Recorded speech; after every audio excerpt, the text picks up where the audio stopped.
All right, welcome back to another episode of Let's Talk About Human Rights, the show in which we discuss all things related to human rights. I'm your host, Julz Allender, and I am part of the California chapter of Youth for Human Rights International. Youth for Human Rights International's purpose is to enlighten and educate people around the world on what their human rights are, with the specific focus on the United Nations Universal Declaration of Human Rights. And with this education, to enable and inspire the youth of today as our leaders of tomorrow to stand up and secure these rights for themselves and every person on earth. For each show, we like to take up one right and try to broaden your understanding of how this right is important to you and your loved ones. And for today's show, we'll be looking at human right number 24, the right to play. And let's take a look at a short video about this specific human right.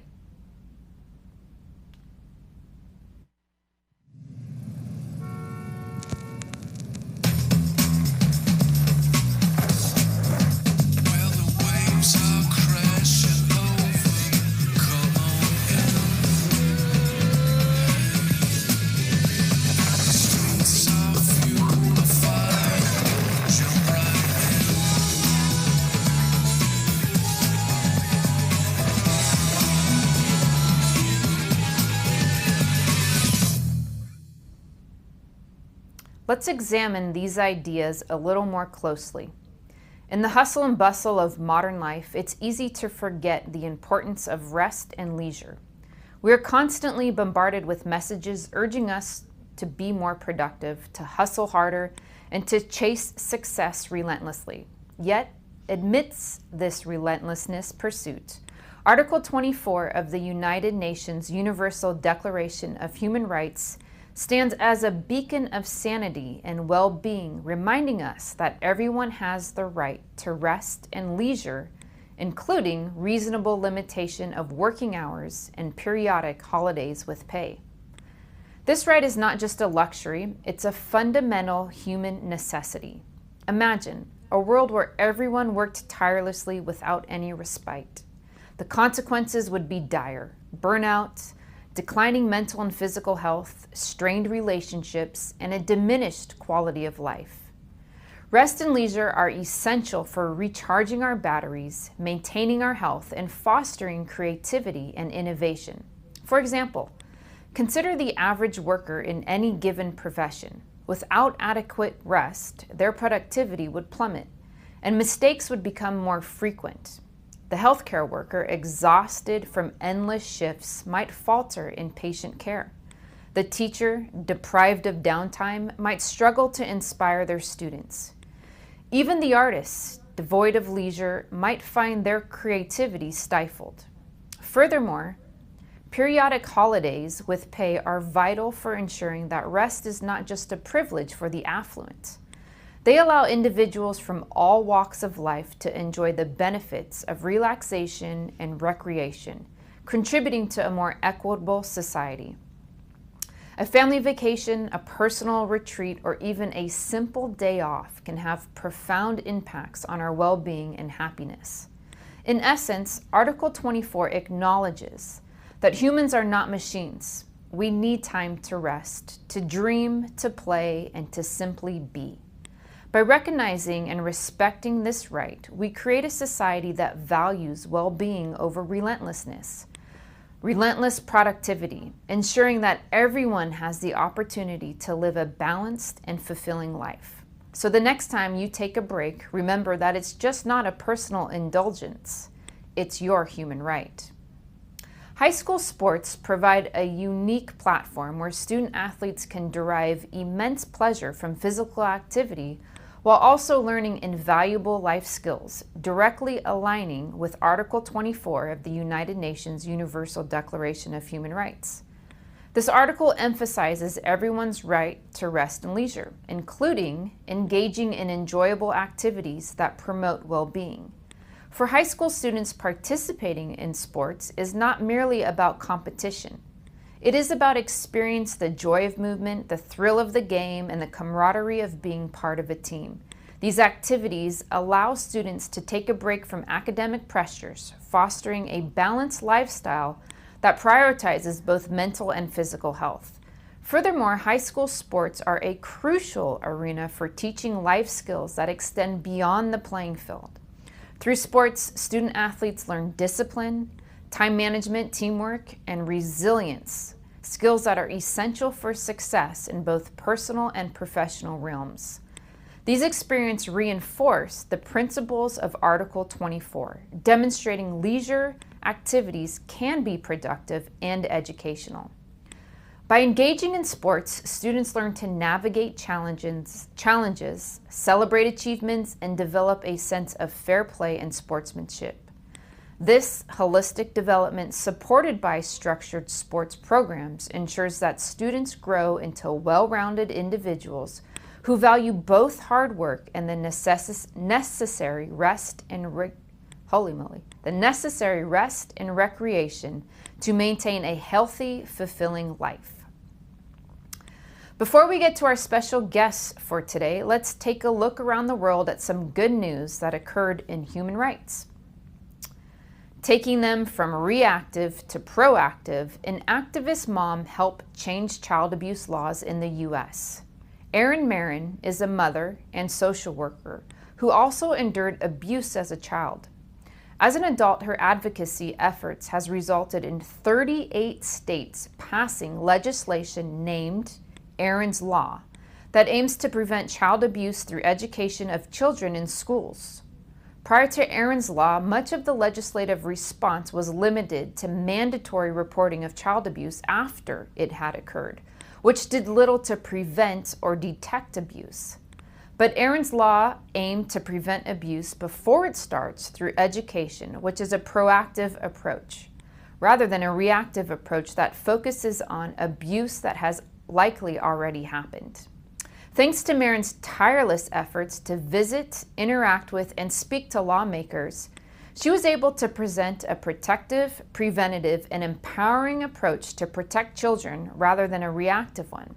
And it's helped protect countless children since. And it's human rights activists like that we celebrate on our show. And today we have one of those, and my guest is an individual who's dedicated his time ensuring human rights are upheld in sports and helping others become successful in life. He runs a nonprofit sports program that gives youth an opportunity to learn and grow. And with that, I would like to welcome my good friend, Mr. Chris McSwain, to the show. Welcome. Thank you very, very much for having me. I'm happy to be here and speak with you and all the great things you're doing. So hats off to you, the rest of the crew, and all the people that you help because of this programming and things like that. Well, thank you for that. But let's talk about you. Give our audience some background on where you're from and your career thus far.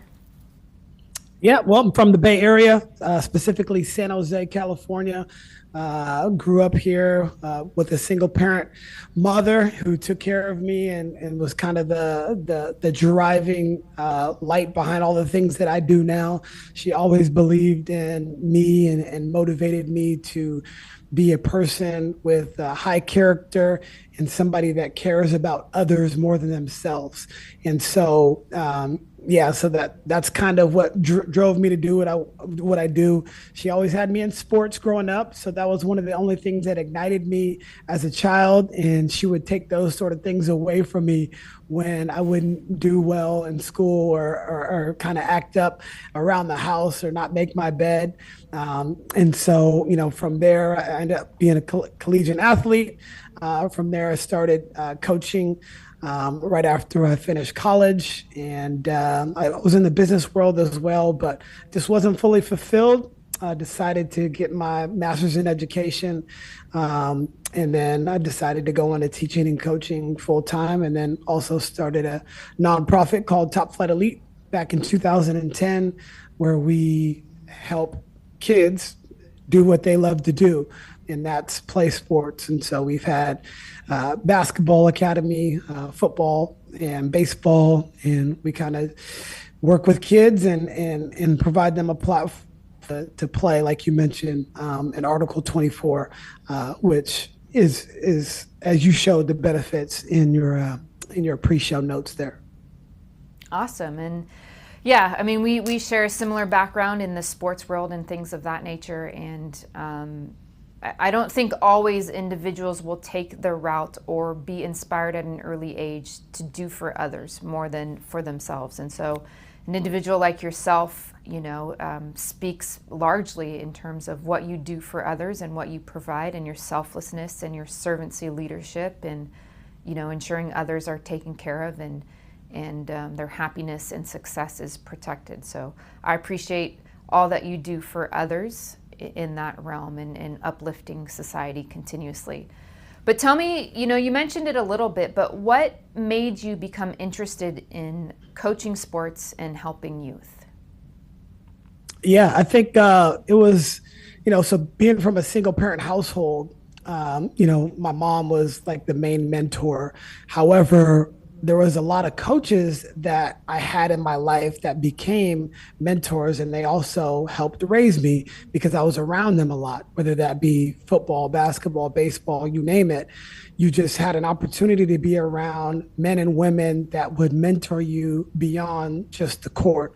And so whether that be rides home from after practice because my mom couldn't get there to pick me up from practice, those sort of talks where people were mentoring me and they didn't even know the impact that they were having, or maybe they did, but I was just so grateful to be around, a handful of coaches that really showed me how to be a young man and be a leader and somebody that you want to look up to, because I really looked up to all my coaches because my father wasn't in my life basically from 8 years old on.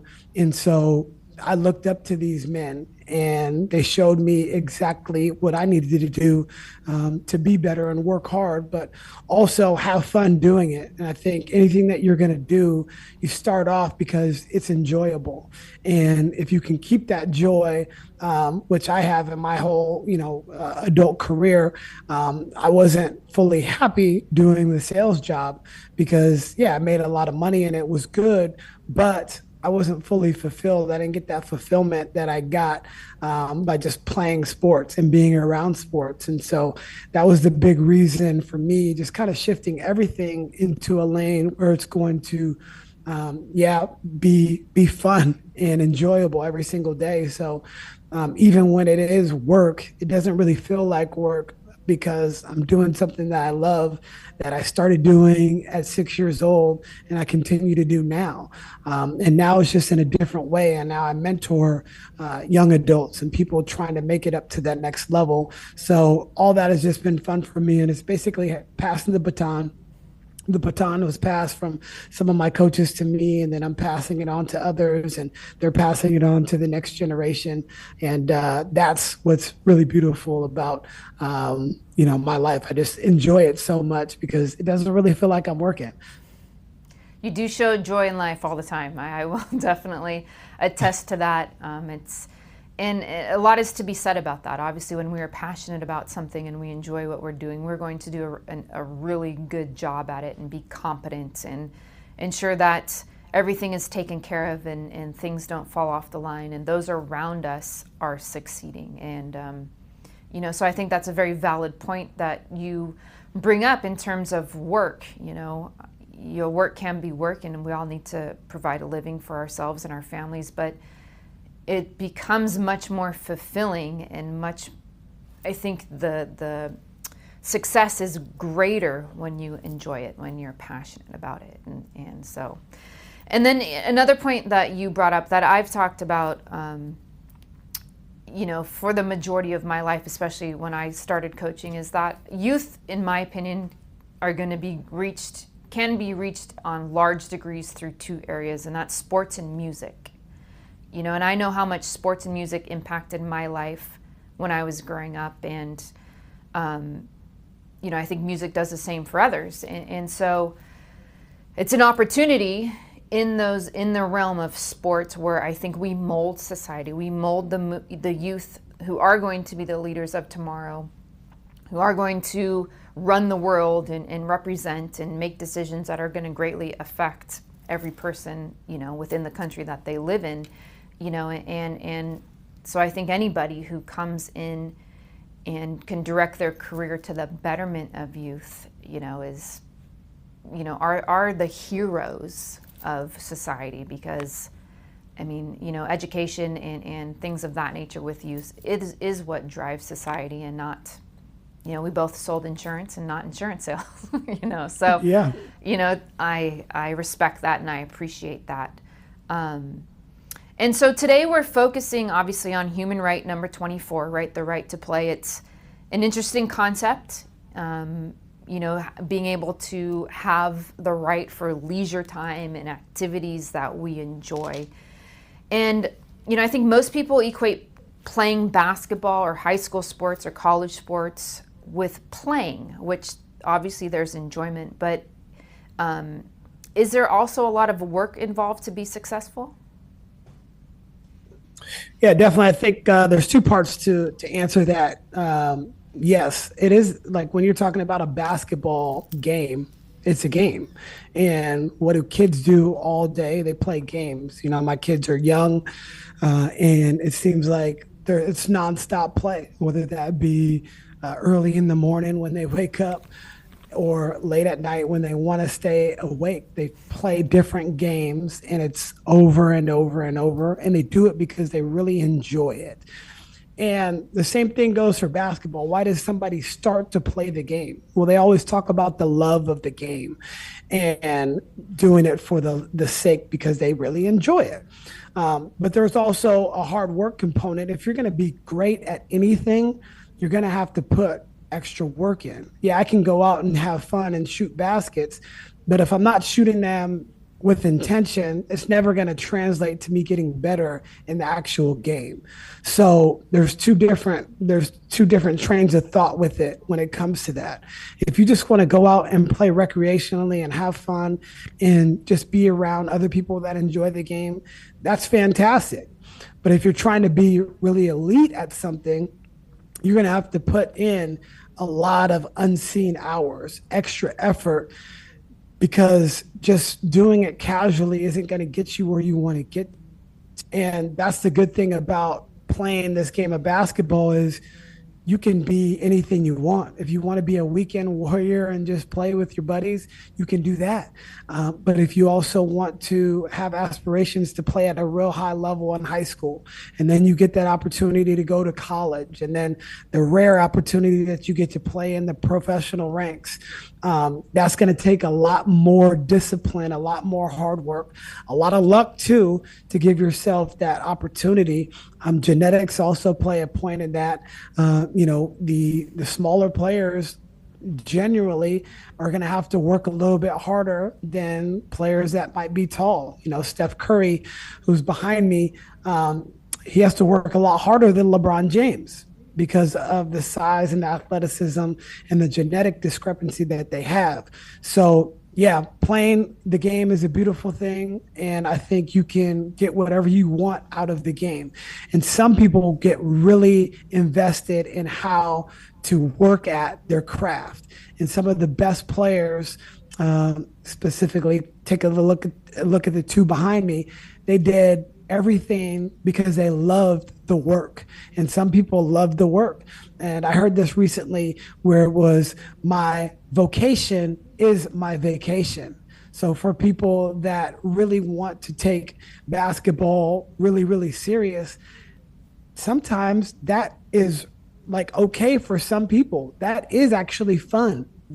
Competing at the highest level is really fun. So I think you can get whatever you want in your definition of play, or playing the game can be multiple different definitions. But I think, hard to answer your question in a long, short version now, is basically, yeah, you can get whatever you want from this game of basketball.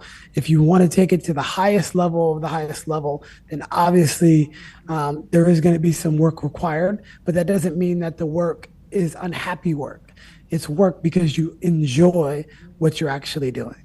Right. Yeah. I mean, I think you described that perfectly and was, able to give the audience a picture of what it looks like and what the results are, and being able to enjoy what you do allows you to just succeed beyond your wildest dreams, which I think we both have experienced and seen, before. For sure. And so now let's kind of relate, I think being able to relate human rights in sports is a very powerful thing, and so what is your perspective, or how do human rights directly apply to sports? Yeah, I think when you're involved with the athletic team, it becomes a family type of environment. And because of that family environment, you're going to have to embrace the differences of each individual. And for each individual, they don't have to think the same. They don't have to look the same. They don't have to sound the same. They don't have to have the same nationality. They don't even have to have the same shoes. And I think that individualization of each personal player on the team is exactly what human rights is. It's the flexibility and freedom to do whatever it is that they choose, as long as they're not hurting anybody else. It's the ability to think the way they want to think. It's the ability for them to play the way they're capable of playing at the highest level without feeling that they're inadequate because, I'm a shorter player and I have to go against a taller. That's a beautiful thing about sports. It brings people from multiple different backgrounds into an area where they have one common goal. And this common goal is to do as well as you possibly can for the rest of the group. And that to me is special. And sports is one of those places where all the things that you talk about on this program, the human rights, just that we're all equal. And that doesn't mean that everybody is treated the same, but everybody is going to be treated fairly. And that's what I like about sports. And a lot of it is going to be based on what you bring to the table. But for us in our program, we understand that everybody can bring value to the situation, whether that be the best player that plays the majority of the game or the player that hardly ever plays in the game.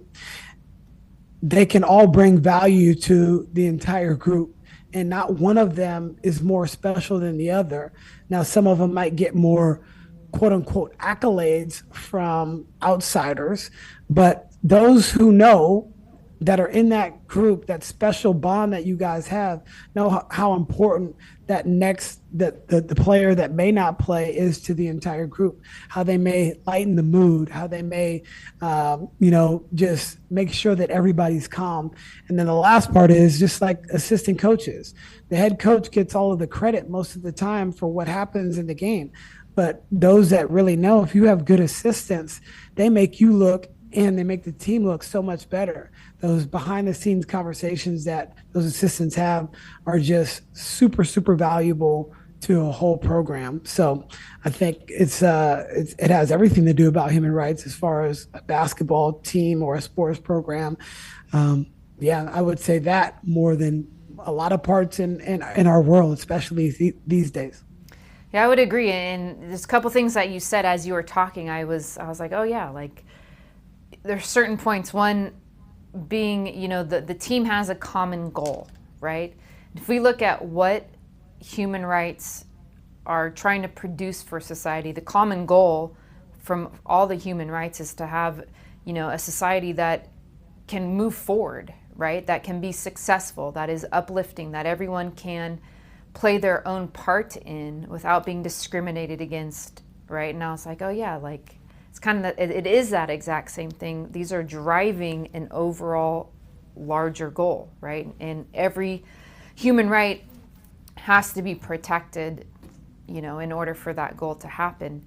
The other point, or there's two other points, and one was we don't have to look the same, right? And in sports, we have this term, we go, they don't pass the eye test, right? Yes. And immediately we're discriminative against our opinion. It becomes biased a little bit on how they look. Whatever that is for whatever sport, right? That I was like, oh yeah, like don't discriminate, right? That's an actual human right that needs to be more applied in sports, and then, the human right number one, which you brought up, is, we're all born free and equal. And I think that is the basis of humanity. And like I had a previous guest on it, and if that human right was just upheld in, society would be so different. But you made a very valid point. It doesn't mean that we're all going to be treated the same, right? And I think, and you can correct me if I'm wrong, because this is what I would tell my teams, is that you're all equal, but you're treated based on your actions. And I think sometimes that's where that human right can get confused. We are all equal, and we all have equal rights, but our actions are going to determine a bit how we are treated. Is that a fair assessment to what you're saying? Yeah, definitely. And we're talking about, people playing time, for instance, right? I think that is, well, I know that is a privilege. It's not a right, because the better players deserve to be in the game. And that's how the sports are. It's based on your production or lack thereof. If somebody's better than me, I have to recognize that and understand that. And I have two things that I can do. I can get upset, or I can try to change the behavior so I can now earn those minutes. It's not a guarantee that you get to be on a team. It's not a guarantee that you get to play. But if you work hard enough, hopefully you will do enough to be able to achieve that. And sometimes it may be like a hierarchy thing. Well, this person is a little bit older than you. This person is a senior. They've put a lot of hard work, energy, and effort, and they've earned a spot. And you're still trying to come up that ladder. That doesn't mean that you're going to be treated unfairly. That just means that you have a little bit more work to do, and that's okay too, because that's the only way we can get stretched. That's the only way we can get better, is if we have goals and aspirations to meet, and constantly changing the bar to get to where you want to get to. But everybody will be treated in a manner that their human rights are protected, their human rights are valued, and their human rights are, solidified in those things. But that doesn't mean that it's not going to be competitive, because everything that we do in life is competitive. When you try to get into a college, they are ranking you against every other senior.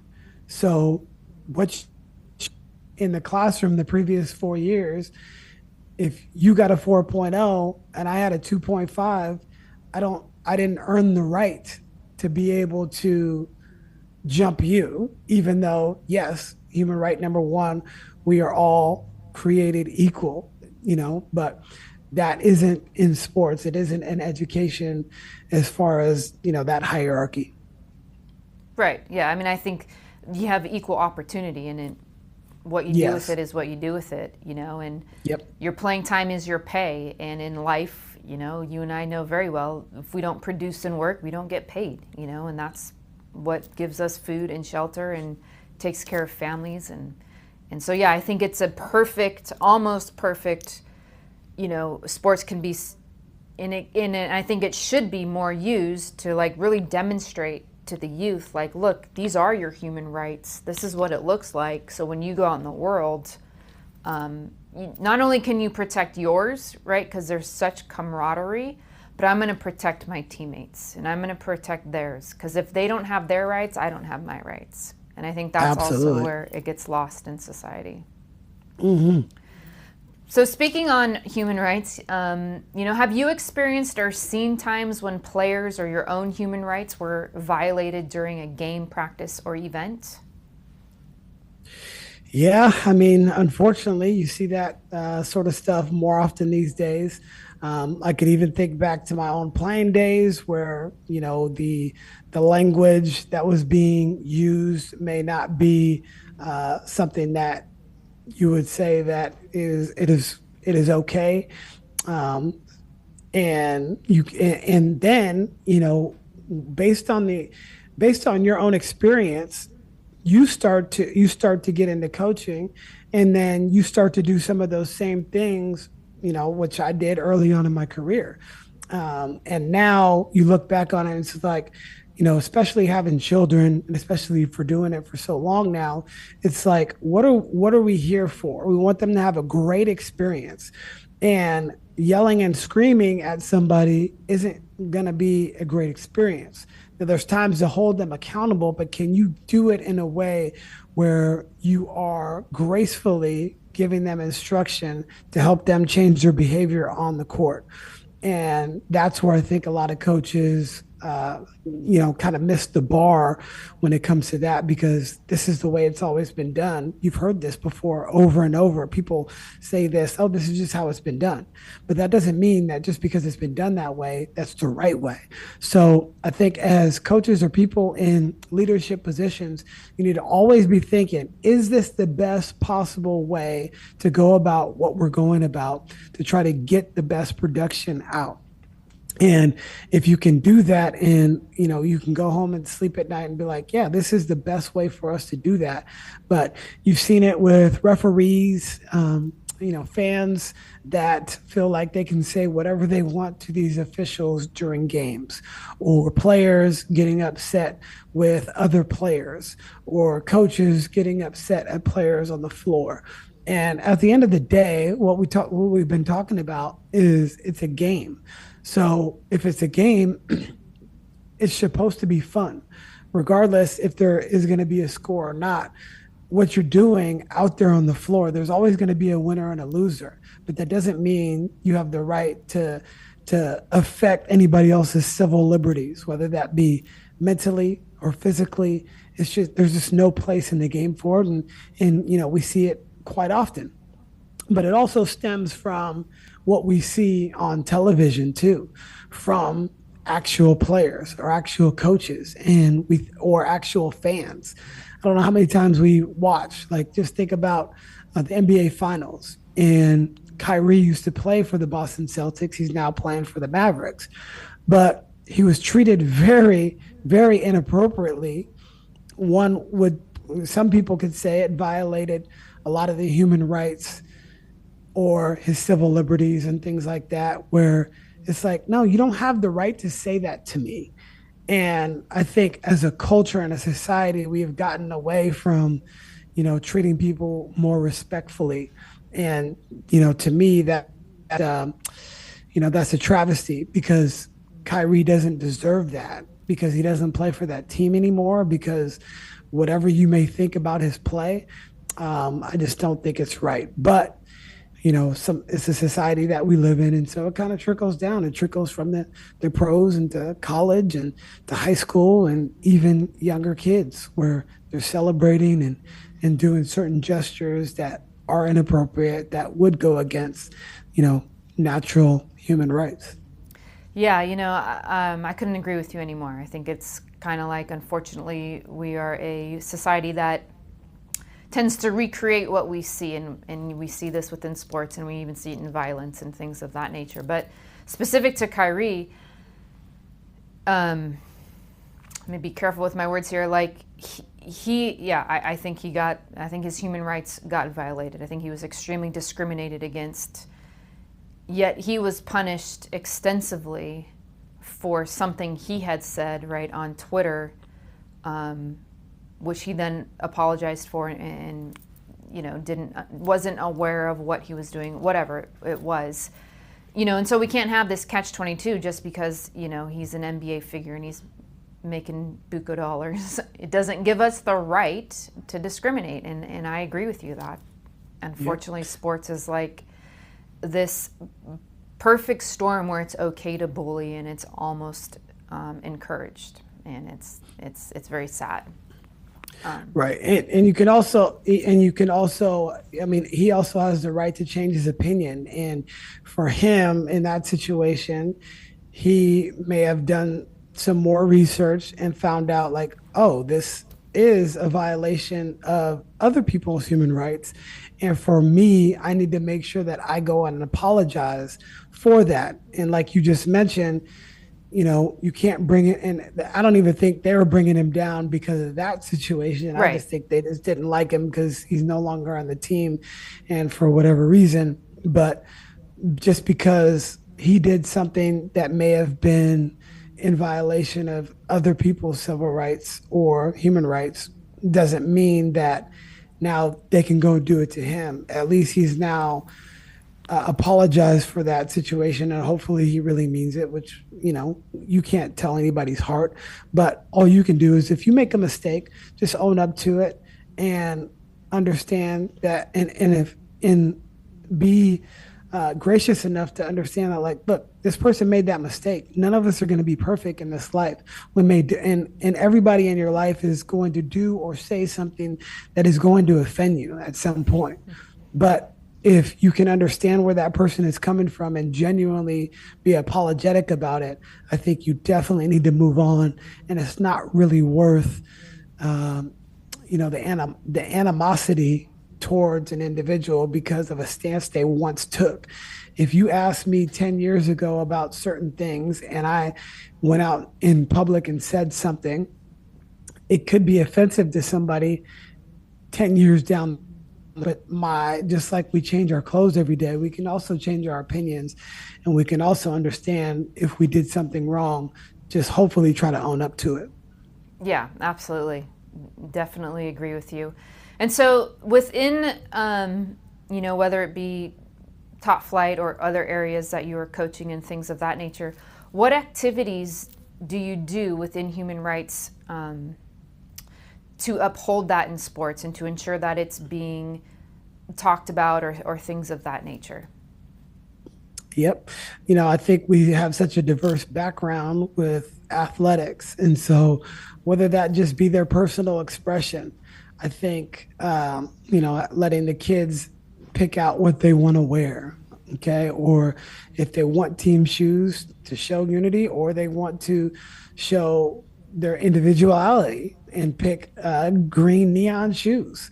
I think those are all things that are great to be, to use, the basic human rights for everybody, the differences of opinion, sharing certain things with one another. Those are all things that the basic human rights are all outlined in those 30 different articles. And with our program, we kind of allow them to have some more autonomy, because everybody should have a little say so in what goes on. It shouldn't be just a dictatorship. This is what we're going to wear. You guys have to wear this. You guys can't wear that. I like the flexibility and freedom to give young people the autonomy to make their own decisions. And they have to live with those decisions and be okay with it. If you guys all decide to wear purple shoes, well, somebody may have something to say about it because it's a little bit different. But that difference is actually okay. And we encourage that sort of thing. And sportsmanship, of course, is not really outlined in the 30 different articles for human rights, but a lot of those same tenets of sportsmanship are littered throughout it. And so every team practices, every team prepares for a game, but there's also going to be a winner and a loser. And you can gracefully either win or you can gracefully lose, but you tried your hardest, you worked really hard at it, you put the right preparation to get to hopefully a goal that you wanted to accomplish, and either you're going to reach that goal or you're not. But that doesn't diminish the experiences that you have with the people that you did it with. And that's what I think sports, or why I think sports is so important for people, young people in particular, to participate in at an early age and continue to do it as long as you possibly can. And there's people, our age, Julz, that are still playing in basketball leagues recreationally. Because of that camaraderie that you get because of the bond that you guys had on a team. And you just can't find that really anywhere else except a team. And you hear, and the last part about that is you hear all of these ex-athletes talk about what they miss. They miss the camaraderie. They miss the bus rides. They miss the team dinners. They miss the travel tournaments. They miss all of these sort of things, and it has nothing to do with the game. But that's the special part about it, is this game brings so many people together.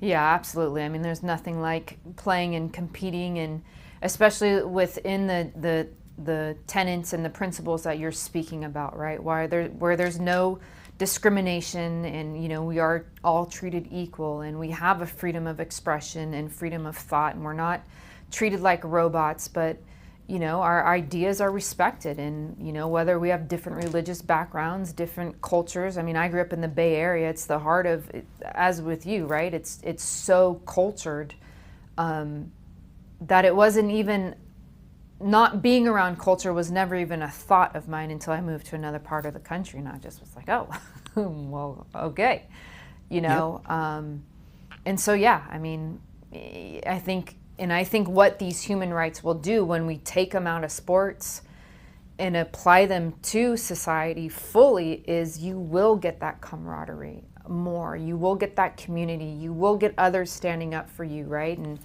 And I think those pleasures, although maybe not equal in emotion and things of that nature, life will be a little more pleasurable for people, and they'll be a little more successful. So yeah, I think you painted the perfect picture to take what sports gives and how it can be translated and how it should be translated. So I appreciate that.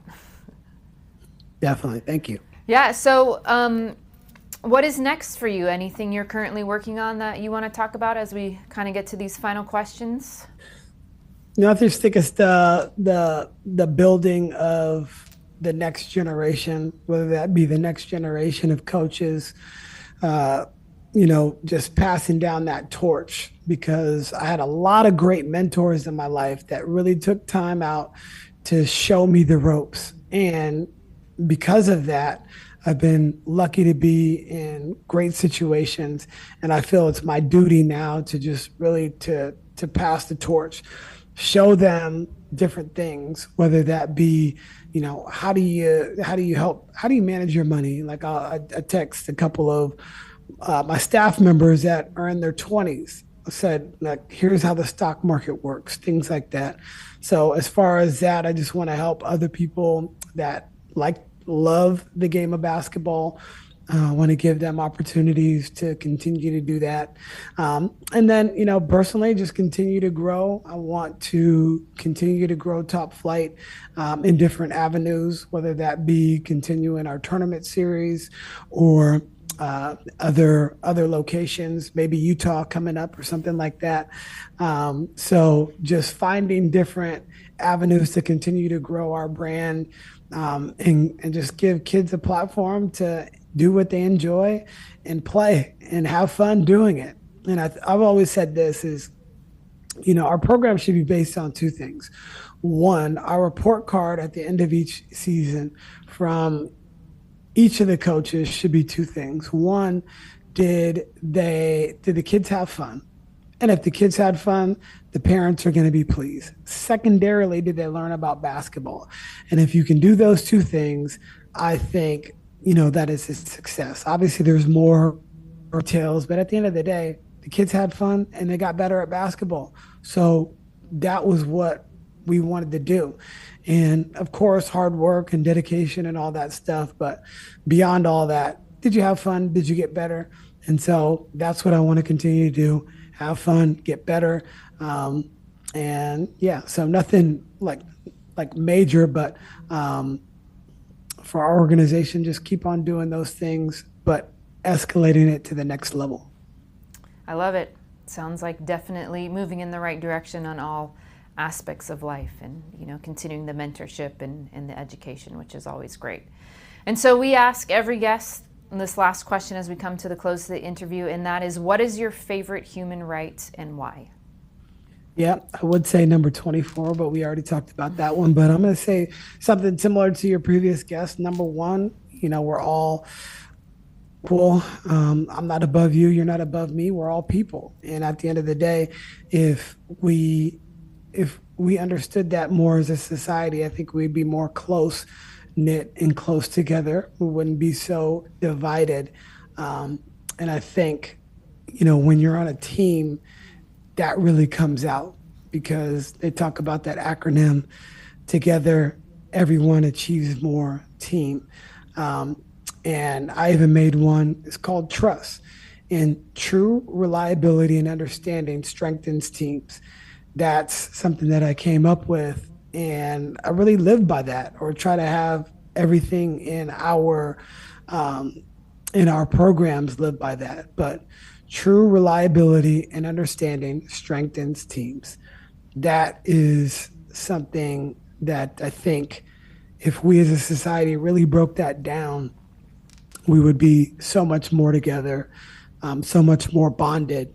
And I think there was a book. One of the guests on my podcast mentioned it to me, but I forget the author and I forget the name of the book. But if the world was more like basketball, or a basketball team was kind of the premise.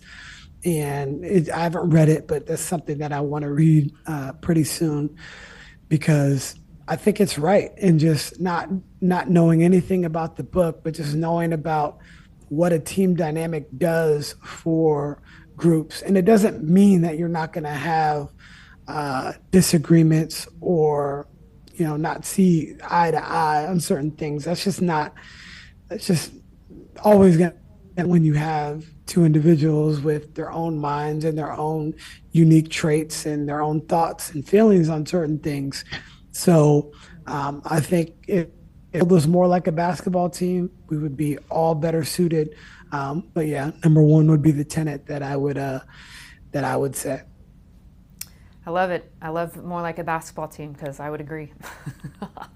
I think that a lot of things would be headed more in the right direction, and we'd actually accomplish more as a society. So, but thank you so much for being on the show and sharing, the tremendous amount of knowledge and all that you were doing for youth and young adults and society. It's definitely a better place. So I appreciate it. Thank you for having me. You guys are doing a fantastic job. Keep up the good work. This work doesn't go unnoticed. So the people that are listening are getting great value, and I hope you guys continue to get the viewership up. And the mission is fantastic. So it's a blessing, honor to be here, and really hats off to you guys. Amazing job. Thank you for that. Well, that's our show for this week. I hope you enjoyed today's episode and learned a tremendous amount about sports and youth and society and how it all intertwines, and taken like how Chris coaches and treats and how he mentors youth is something that can be learned and duplicated, and the world would just be a much better place.